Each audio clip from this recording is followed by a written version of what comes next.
Welcome back. All right, so I know this is a review video, but I just want to say, so tonight was the final game in Arizona for the Coyotes.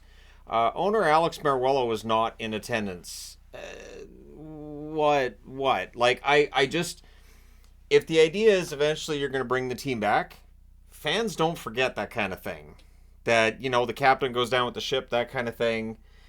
I think the way the owners have handled this, I think the way that the information's been sparse and not really, it just, I don't know. Like, if we're going to see hockey back in Phoenix at some point in time, I really don't know that Alex Meruelo is the guy who would be at the helm. But a whole other discussion for all other time. I do need to put together a big video on the Arizona Coyotes, looking at the move to Salt Lake and what Utah is getting with that team. But we do need to do a review. I just read that and I was like, okay, I got to vent a little bit because are you serious? He didn't even show up to the last game. Like I understand. Maybe you're worried the fans are going to be upset and fans are going to be chirping at you. So what?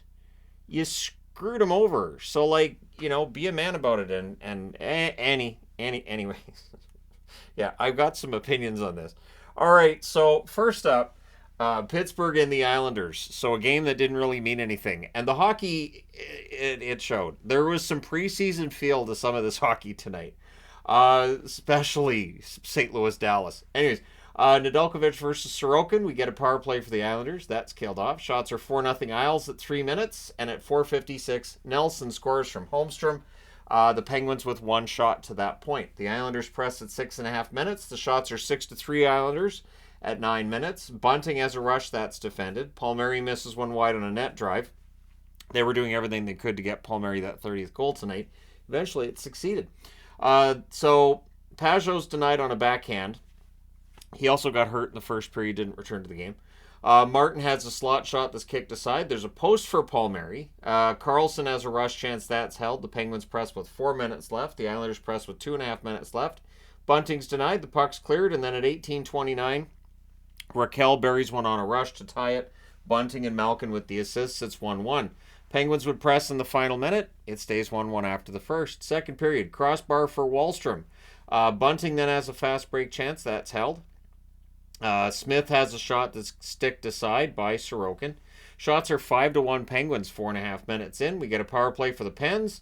Malkin scores. It's reviewed for a kick. There was no kicking motion. He did turn his skate. He didn't. There was no actual fault like kicking motion there. So Malkin gets the power play goal from Crosby and Carlson at 6:14. It's 2-1 for the Penguins. Puustinen scores, but it's offside, so no goal. Penguins press at 7.5 minutes. The Islanders press at half. There's crossbar and out for Bo Horvat. Shots are 12-6 for the Penguins with 7 minutes left. But at 13:19, Cizikas ties the game up. Romanov and Bolduc with the assists. Penguins press to respond. At 14:37, Puustinen puts one in that counts. He had the one that was offside earlier in the period. So Pittsburgh's back up 3-2. Rust crashes into the open door to the bench. Those are scary when that happens. And hopefully no damage done there. I know it's the last game of the year. You don't want a guy to be injured in the last game of the year and dealing with that in the offseason. So Horvat has a fast break. That saved. 1:32 left. The Islanders go to the power play. Palmieri scores his 30th. The Penguins challenge it for a missed stoppage. It doesn't work. It counts. So Palmieri scores from Nelson and Riley at 19:44, which also means it's a delay of game, putting the Islanders right back on the power play. I can mix up the two orange and blue teams. It happens. So the Islanders are tied after 2. We're going to the third, and 1:36 in. On that power play, Bolduc scores right towards the end of it. He puts it in off Ryan Shea's skate. Pulock and Ishikov with the assists. Ishikov's first NHL point. He was pretty good tonight too, so if he gets any time in the playoffs, it could give them a little bit of a different look against the Canes. Pajot hadn't played since the first, as I had previously said. Penguins press at 4 minutes. The shots are 5-3 Pittsburgh at 8 minutes. We get a power play for the Penguins, and Jeff Carter, in what might be his final game, he gets a goal here, his 11th of the season. Crosby and Bunting with the assists at 10:56. So that's a tip in.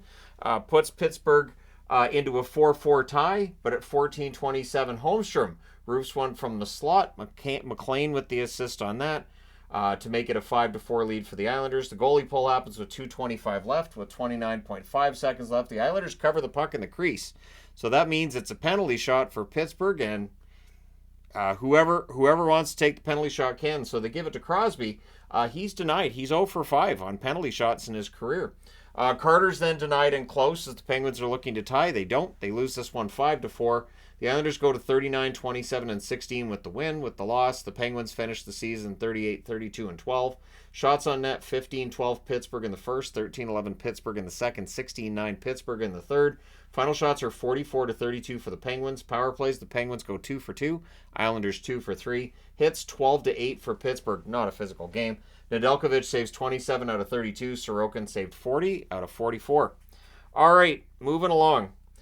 Toronto and Tampa. This was the can we get Matthews his 70th goal game because it's the last game of the year, and the answer was no. They tried. He had a lot of shots, but the answer was no. So, Jones versus Tompkins. Shots were 3-2 Tampa, 2.5 minutes in. The Leafs press at 3 minutes, but on a tic-tac-toe play, Paul tips one in. Duclair and Dumba with the assists at 3:58. The Bolts press for another. Robertson has a screenshot that saved. And then at 6:14, Kucherov buries a rebound from Hagel and Stamkos. And I pictured him going to the bench and going, that's 100, right? Oh, I thought it was 100 goals. So the Bolts press at 7.5 minutes. There's a shoulder save on Matthews. Back-to-back Kucherov shots are saved. The Leafs draw a power play. Tampa kills that off. 2 shots on that power play for Toronto. There's a post for Brody. Matthews has a tip that's held. And then Reeves scores. So Reeves, he scores from Kampf and Dewar at 13:18. It was a good forecheck by that fourth line. What I'm going to say was the best line tonight. It's also on the board, but I just want to say it was the best line Toronto had tonight. So yeah, that one's wired from the high slot. Then there's a post for Lilleberg as Tampa's looking to answer. They're still ahead 2-1. Leafs press are kept to the outside. Kucherov hits the side of the net as the Bolts press with 1:06 left. The Leafs go to the power play.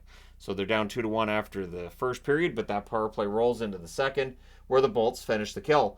Gregor has a net feed that's picked off. Paul's denied on a breakaway. The teams exchange rushes, and then Duclair buries one from the side of the net. Paul and Stamkos with the assists at 6:37. Bolts press for another. We get a power play for Tampa. That's killed off. No shots on net. Crossbar and out for Matthews. So he was that close to 70. Just that close. Perbix has a net drive that's defended. The Bolts draw another power play. Crossbar and out for Stamkos. There's a shorthanded 3-on-1. Holmberg's denied there. That power play is killed off. Things get punchy with 3:32 left. The Bolts come out of that with a power play, and they score on it. Braden Point at 17:05 with his 45th of the season. Kucherov and Radish with the assists, so Nikita Kucherov with 100 assists. He and McDavid both finished the season with exactly 100 assists. At 17:57, Hagel adds one to make it 5-1. That's from DeHaan. He wires that one on a breakaway, so no chance there for Jones. Things are punchy at the horn. The Bolts come out of that with a power play to start the third period, so the Leafs kill that off to start, but now you're on your back foot early in the third, and you're down by a bunch. The shots are 2-0 Tampa, 5 minutes in. We get a power play for Toronto. Timmins has a shot that's held. That power play's killed off. Fourth line was the Leafs' best, as I said. Duclair fires one high on a rush, and then Jeannot roofs one from the left circle. Yeah, Tanner Jeannot getting going would be huge for the Bolts if that were the case. Asimont and Chafee with the assists at 11:27. We then get a power play for Toronto, or we would have, but they scored during the delayed call. What's weird is TJ Brody gets the goal, his first in 111 games, and just the body language was one of, man, I should have got that to Matthews. Like, that's how it looked, and that's how the announcers were portraying, and it did look that way. Dewar and Kampf with the assists at 14:02. So that is the first goal TJ Brody scored in 111 games. Kudos to him for getting on the board. Matthews then has a shot that's held as the Leafs press, and then at 16:20 on a turnover, Holmberg scores from Robertson to make it 6-3. The goalie pull happens with 2:45 left at 19:23. Tavares scores from Nylander and Timmins. So Nylander finishes the season with 98 points, and the Leafs finish the season with a 6-4 loss to Tampa Bay. 45-29-8 is the final record for Tampa Bay, so 2 points short of 100. The Leafs 46-26-10, 26-10 with the loss. Shots on net 16-10 Toronto in the first, 14-9 Tampa Bay in the second, 13-8 Toronto in the third. Final shots 38-32 for Toronto. Power plays, the Leafs 0 for 3, Tampa Bay 1 for 4. The hits 38-32 for Tampa. Martin Jones 26 saves on 32 shots. I kind of felt for him because defense wasn't part of the game tonight. Tompkins saved 35 out of 39. He can say that he held Matthews off the board, didn't allow that 70th. Matthews had 12 shots, and there's your 80s magnet, because this was the 80s game of the night. Now, I need to change boards. All right, board number 2, and we're going to start off with St. Louis and Dallas. Bennington versus Ottinger. The game didn't start until 8:50 local time in Dallas. I think that's stupid. I'm just going to say straight out, an 8:50 start local is ridiculous. Be interesting to see how the playoff schedule looks, but yeah, that's way too late for start time. That's insane. So, Ben to Stankoven, there's a near miss. Stars press, they can't get to the net. We get a power play for Dallas. Duchesne can't bury one in close. That power play's killed off. The shots are 5-0 Dallas at 5.5 minutes. Duchesne has a rush chance, that's held. Kyrou has a rush that's blocked. Robertson fires one wide on a net drive. Ben to Stankoven, there's near miss number 2 with them. We get a power play for St. Louis. Perunovic is robbed in that one by Otter. Otter just dives out of nowhere. Like the puck, there's an open net. You take a shot at it, and Ottinger just dives in. That's killed off, and yeah, Ottinger, fantastic tonight. The Blues press with 3 minutes left, but it is 0-0 after the first. Second period, Johnston fires one high in a rush. The Stars press are kept to the outside. Heiskanen can't bury one in close. The shots are 3-1 for Dallas at 7 minutes. There wasn't a lot going on there for me to write down. Saad has a net drive chance, that's held. Pavelski has a net feed that's picked off. Ben has a sharp angle shot, that's held. Saad with a backhander, that gets saved. The Stars press with 7.5 minutes left. Dodonov passes to nobody. I watched this. It's like he made a really nice move too. You deke around your defenseman, then just throw the puck to just nobody. It goes 180 feet to your net. Sure, why not? They don't see that coming. You want to confuse the opposition? Throw the puck at your own goaltender. Lundqvist has a tip shot that's held. The Stars press with 4 minutes left. But at 17-19, Thomas wires one. Sloppy play by Dallas in their own zone. Bolduc and Shen with the assists. It's suddenly 1-0 for St. Louis. And we've been watching his teams the last few days. I don't think they care as much about where they finish in the standings as we as fans and maybe as the media do. Stars press to respond, but yeah, it's 1-0 St. Louis after 2. Third period. Saad's denied and close. The Stars draw a power play. Robertson has a slot shot that's held. That power play's killed off. Shots were 4-3 for the Blues at 5 minutes. At 5 minutes and 11 seconds, Marchment turns and buries one in close. Duchesne and Lindell with the assists. It's 1-1. Fans call one. The referee doesn't. Johnston's denied and close. The teams exchange turnovers. Ben's denied via 3-on-2 rush. The Blues press are kept to the outside. Johnston has a net feed that's picked off. There's a near miss for Lindell as the Stars press. We're going to overtime. In the overtime, we get a power play for Dallas with 1:32 left. Heiskanen has a chance, that's held. That was about the best one that Dallas managed. We go to a shootout. In the shootout, the only one that solved the goaltender was Jason Robertson, so he gets the winner. Dallas wins 2-1 in the shootout. They go to 52-21-9 to finish the season. That's the second most wins the team's had in their history. For St. Louis, 43-33-6. And honestly, a 92-point season isn't bad. I kept hearing the announcers talking about, in the offseason, what are they going to do? And it's like, don't over-adjust. Don't overreact. The St. Louis Blues are not that far away. Do they need to make changes? Yes. I don't think they need major changes. But anyways, we'll get into that when I get into the Blues video when I talk about how everybody missed the playoffs. But Dallas with the win, they clinch first. So the Vancouver Canucks are playing Nashville in the first round. That is confirmed. The only matchups we don't know is who Dallas is going to play and who Edmonton will play.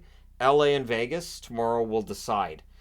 There's a good chance that based on the fact that Vegas and LA both have not cream puff opponents, because again, we've seen that that's really not a thing, but there's a good chance that LA is going to be the team facing Dallas and Vegas will be the one facing Edmonton.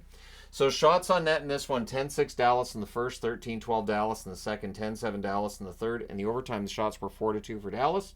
Final shots, 37-27 for the Stars. Power plays, St. Louis 0 for 1, Dallas 0 for 3. The hits, 27-11 for St. Louis. Bennington was fantastic, 36 saves on 37 shots. And Ottinger, 26 saves on 27 shots. It's just both goalies were ridiculous tonight. So that's, to me, the highlight of that game. All right, and last game of the night, and this is the one that, I started off talking about, didn't I? And that is the Oilers and the Coyotes. I had to use the Coyotes magnet that I used here, the Kachina. This is the Arizona jersey that I bought back in, I want to say it was 1999, when I bought this jersey. Like, I know it was a long time ago. And I got this one on clearance. It was like $40, but yeah, I got it on clearance. So where I got this was from a store that was actually going out of business, and I got a bunch of jerseys for $40 each. But yeah, so I figured like I should wear this for tonight's review because of this, and then they win, so it's okay. So Pickard versus Ingram, and a lot of tears at the end of this one, but I mean, at least they went on a good note. Valimaki has a wrister, that's held. The teams exchange turnovers. At 2:18, Liam O'Brien wires one on a rush, and he's been pretty good offensively lately. Kesselring and Valimaki with the assists. Schmaltz then has a net feed, that's picked off. Holloway to McLeod gets picked off. Oilers press at 5.5 minutes. Schmaltz fires one wide from the slot. There's a crossbar for Ryan Nugent-Hopkins. It was called a goal. It wasn't. And my first thought was, is this the same referee that was in Vegas last night? Anyways, we get a power play for the Oilers. That's killed off. 3 shots during that power play. The Oilers press after it's done. Janmark to Draisaitl near miss. And then Carrick tips one in. The assist to Ekholm and Bouchard at 13:06. It's a 1-1 tie. The shots are 8-5 for the Coyotes with 4.5 minutes left. The Coyotes press with 3 minutes left, and then they scored after the horn. Just barely, but they scored after the horn. It stays 1-1 after 1. Second period. Early press by the Oilers. McLeod has a rush chance, that's held. Shots are 3-1 for the Coyotes at 3.5 minutes. Power play for the Oilers. The referee sucks because of that, but the power play's killed off, so no harm, no foul. Or I guess there was a harm and a foul, but at the end there was no goal out of it. Ekholm's denied after that's done. Holloway mishandles on a net drive. The shots are 4-3 Coyotes with 8.5 minutes, or at 8.5 minutes. Keller has a slot shot, that's held. The Coyotes press with 7 minutes left. Carconi has a net drive, that's held. There's some pushing, and then at 15:05, Michelli roofs one on a fast break. I'm so glad he's finally started shooting the puck. He's got some goal scoring ability there. McBain and Ratu with the assists. So Ratu, that's his first NHL point. He was one of the 3 stars too, and based on his picture, I would say he's 11. So Shane Doan was in the booth as well. Now normally I'm not all that happy about guys talking over the action and in the booth, but it was nice to hear Shane Doan's perspective with what's going on in Arizona, talking about all the grassroots hockey that's gone on, all of the basically the last 25 years and what he's been able to do, and just how many programs in Arizona there are for kids looking to play hockey. And I hope those stay. It's one of those things where, for charity, if there's charities out there at times to help kids get gear for hockey and all that. I have given to that kind of thing before, but I'll keep my eyes open for something in Arizona, because with an NHL team gone out of Arizona, it is more difficult then to keep that grassroots going. So we go to the third period with the Coyotes up 2-1. Early edge for the Oilers. We get a power play for the Coyotes. Gunther has a shot that deflects out. That power play's killed off. The Oilers clear out after. Krause scores, but is it offside? They don't challenge it, so I guess that play was onside. It was close. Krause buries one on a net drive there. Kolyachonok and Gunther with the assists at 4:55. Dylan Gunther's a beast, so it's 3-1 for the Coyotes. Ekholm has a blast that saved. The Coyotes rush. O'Brien has a one-timer that's kicked aside.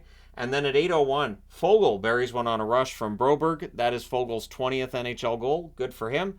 It's his first 20-goal season. I hope it's the first of at least 3 or 4 in his career. Shots are 5-4 Oilers. 5-4 for the Oilers at the half. Easy for me to say.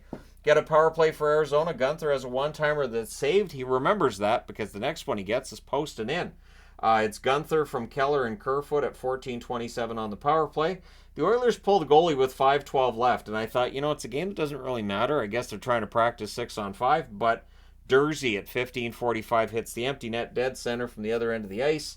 At the end of the game, there were hugs for the head trainer. I guess he's not going to Salt Lake with the team. They also saluted the fans. There was a lot of tears in the crowd.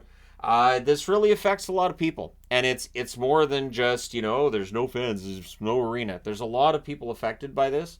And so the Coyotes win this one 5-2. It had to be a bittersweet moment. And the t-shirts they gave out for that whiteout they were doing tonight as well, those t-shirts I thought looked pretty sharp. Really simple. I'm not saying that they're difficult to put together or anything. Probably pretty quick to print those out. But yeah, 36-41-5 for the Coyotes with the win. With the loss, the Oilers finish up 49-26-6. At least finish up going into tomorrow night's game in Denver. So the shots on net: 10-6 Edmonton in the first, 9-8 Oilers or Arizona in the second, 11-9 Oilers in the third. Final shots: 29-24 for the Oilers. The Oilers go 0 for 2 on the power play. Arizona 1 for 2. The hits: 19-18 for the Coyotes. Pickard saved 19 out of 23, and Ingram saved 28 out of 30. So, yeah, Maruello, I don't think he's done a lot over the last few weeks to endear himself to the fans. So even if he keeps the name and the branding and everything, what are you going to do with it if nobody wants you to own it? So I don't think we're done. I thought it was nice for Doan to, Shane Doan said this is the end of a chapter in Arizona. He doesn't view it as necessarily being done. And that there's just a lot of, there's just uncertainty right now with what's going to happen in the future. But I think Utah's getting a pretty good team with the Coyotes. And I mean that, and I will explain why in a video soon enough. But there you go. You're all caught up on tonight's action. There's 6 games tomorrow in the NHL. We'll see if those are a little more intense than tonight's hockey was. I'm not thinking it will be because nobody wants to get hurt before the playoffs. Like, I understand that part of it. But at times it can look like there's a little less effort because, again, it's probably just guys like, all right, we don't want to get hurt. Playoffs are in a few days. So I don't think they care as much about where they place and who they play. I don't think they care nearly as much as fans and media do. But let me know your thoughts in the comment section below, as always. Don't forget to hit like and subscribe if you haven't done so already. Thank you guys so much for all your support. I will talk to you again soon.